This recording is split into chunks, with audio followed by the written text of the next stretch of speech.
Assalamualaikum warahmatullahi wabarakatuh. Nama saya Fitri Rahmi dengan NIM 200209164. Saya di sini akan menjelaskan tentang perkembangan emosi. Untuk memenuhi tugas mata kuliah saya Psikologi Perkembangan Anak Usia SDMI. Baiklah, pada poin yang pertama yaitu pengertian perkembangan emosi. Perkembangan merupakan suatu proses yang pasti dialami oleh setiap individu. Perkembangan ini adalah proses yang bersifat kualitatif dan berhubungan dengan kematangan seorang individu yang ditinjau dari perubahan yang bersifat progresif serta sistematis di dalam diri manusia. Emosi adalah pengalaman efektif yang disertai penyesuaian dari dalam diri individu tentang keadaan mental dan fisik yang berwujud suatu tingkah laku yang tampak. Emosi merupakan setiap keadaan pada diri seseorang yang disertai warna efektif baik pada tingkah lemah maupun pada tingkat yang luas. Setiap manusia yang lahir akan berkembang dari segi fisik, kognitif, sosial, dan juga emosi, hingga nantinya dewasa dan menjadi karakter yang kuat dalam hidupnya. Pembentukan karakter ini tak lepas dari perkembangan emosi yang terus berjalan sesuai dengan apa yang dirasakan dalam setiap prosesnya. Perkembangan emosi pada reaksi anak terhadap berbagai perasaan yang dialami setiap hari dan membawa pengaruh besar terhadap cara pandang penyelesaian masalah, mengambil keputusan tingkah laku dan menikmati hidup sebagai orang dewasa kelak. Selanjutnya poin yang kedua yaitu aspek perkembangan emosi. Perkembangan emosional adalah proses belajar menyesuaikan diri untuk memahami keadaan serta perasaan ketika berinteraksi dengan orang-orang di lingkungannya, baik orang tua, saudara, teman sebaya dalam kehidupan sehari-hari.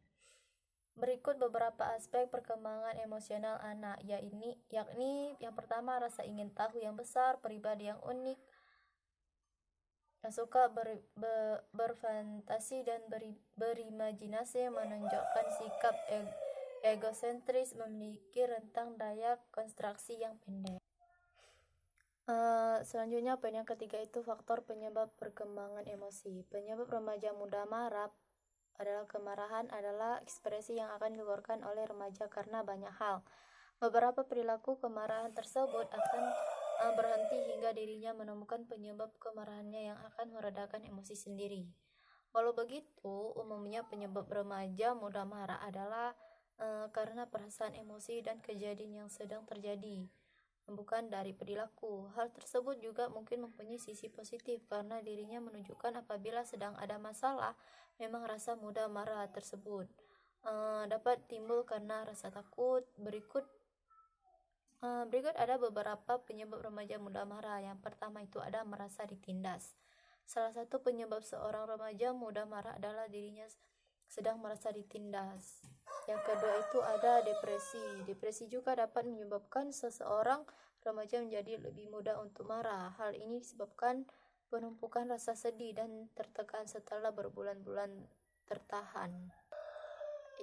Selanjutnya ada perasaan cemas. Perasaan cemas yang tidak kunjung surut juga dapat menjadi penyebab remaja menjadi mudah marah. Selanjutnya ada kebingungan secara sosial. Semua remaja pasti akan masuk ke lingkungan sosial yang baru ketika akan memasuki tahun ajaran baru. Dirinya akan mulai menyesuaikan diri dengan teman-teman barunya dan mungkin merasakan perbedaan latar belakang serta cara bersosialisasi. Terakhir ada pubertas. Remaja akan mengalami perubahan hormon dan perkembangan fisik yang dapat membuatnya menjadi labil secara emosi. Hal ini bisa menjadi metamorfosis fisik dan fisiologis yang lengkap. Dirinya tidak mengerti semua yang dirasakannya dan tidak nyaman dengan apa yang terjadi. Selanjutnya, poin yang keempat itu ada bagaimana pola asuh keluarga terhadap perkembangan kepribadian. Pola asuh orang tua terhadap perkembangan anak dalam lingkungan keluarga di mana orang tua melakukan bimbingan, pengasuhan, dan pemberian kasih sayang secara langsung maupun tidak langsung akan membawa dampak yang cukup besar terhadap perkembangan perilaku anak. Dengan demikian, kondisi lingkungan keluarga dengan model pola asuh tertentu jelas akan mempola asuhi cara bertutur kata, cara sikap, dan pola tingkah laku anak termasuk perkembangan jiwanya. Model pola asuh orang tua memiliki pengaruh yang sangat besar terhadap perkembangan perilaku anak karena orang tua dengan model pola asuh otoriter akan cenderung menghasilkan anak dengan ciri kurang matang, kurang kreatif dan inisiatif, tidak tegas dan menentukan baik buruk, benar salah, suka menyendiri, kurang super dan pergaulan, ragu-ragu dalam bertindak atau mengambil keputusan karena takut dimarahi. Selanjutnya ada materi yang berbagai macam bentuk kepribadian. Jenis kepribadian manusia dapat berbeda-beda satu sama lain. Itulah yang menjadi keunikan setiap orang. Selain itu, seseorang mungkin saja memiliki kepribadian berbeda seiring berjalannya waktu. Berikut ada 4 jenis kepribadian manusia, yaitu pertama ada sanguinis. Jenis kepribadian sanguinis ini identik dengan sifat yang ekstrovert. Para sanguinis adalah orang yang memiliki jiwa terbuka, mudah bergaul, ceria, tegas, aktif, dan suka bersosialisasi. Yang kedua ada melankolis. Jenis kepribadian berikutnya yaitu melankolis. Berbeda dengan sanguinis, mereka dengan karakter melankolis biasanya adalah orang-orang introvert. Mereka dengan karakter melankolis merasa lebih nyaman menyampaikan isi hati melalui kata-kata. Selanjutnya ada pragmatis. Para pragmatis dikenal sebagai sosok yang introvert dan tidak suka dengan keramaian. Yang keempat ada kloris. Kepribadian satu ini identik dengan seseorang yang menggebu-gebu dan ambisius. Hal ini menjadi kekuatan para kloris yang membuat mereka menjadi sosok yang dominan. Yang terakhir ada materi selanjutnya menjelaskan hubungan perkembangan sosial dan kepribadian. Hubungannya adalah kepribadian akan terbentuk